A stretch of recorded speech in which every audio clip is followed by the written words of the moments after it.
Merry Christmastide. Christmas has 12 days. The song tells us that, right? The 12 days of Christmas. And for this month's perspectives on favorite hymns, I'm doing something a little bit different. I've chosen a French Noel that may not be as familiar to you, but certainly has a very familiar sense of the joyfulness of Christmas about it. It was written by a composer named Claude Balbastre, who was writing in the late 1700s in France. And he led a very interesting life. Balbastre, for a time, was the organist at Notre Dame de Paris, and he also was the personal organist of the brother of King Louis XVI at Versailles. While at Versailles, he was the harpsichord teacher for none other than Marie Antoinette and the daughter of Thomas Jefferson. Now, if you know your American history, you may know that Jefferson was the first American ambassador to France, and as such, he was at the court of Louis XVI at Versailles. In addition to those jobs, he also, at a time, played at a church named Saint-Roch in Paris, and he had a tradition of playing these variations on French Noel tunes.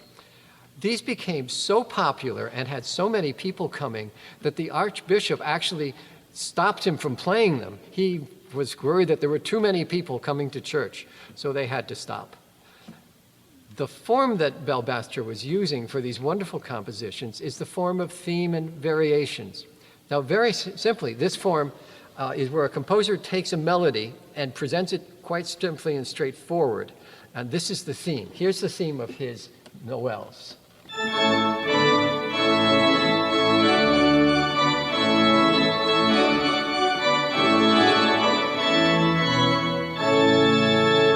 Has all the buoyancy and fun of Christmas, doesn't it?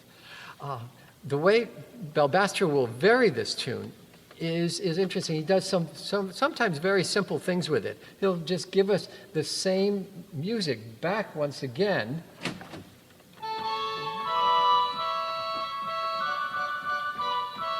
And simply add a different rhythmic accompaniment to it.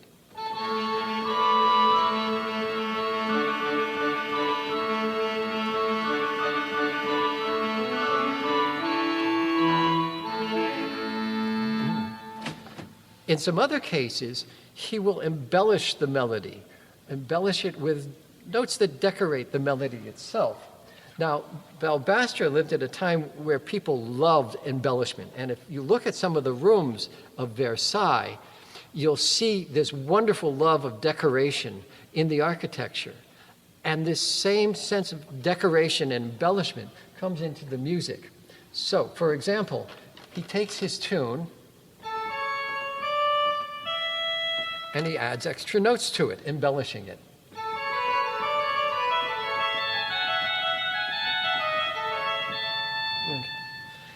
In another instance, he'll take the melody which we've heard in the right hand, in the top part, and he puts it down into the lower notes in the left hand.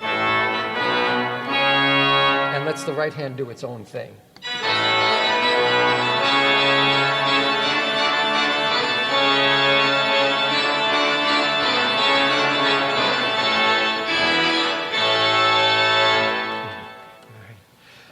Now, also inherent in this music is the French love of the sonorities of the organ.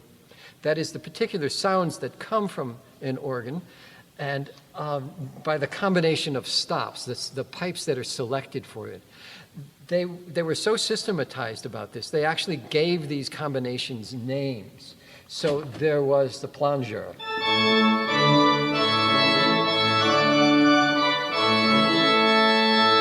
There was the Grand Dieu.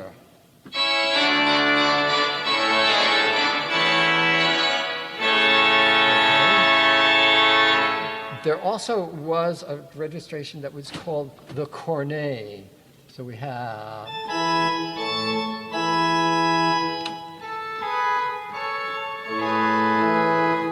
And they had certain solo stops that they would love to feature, such as the crumb horn, or more simply the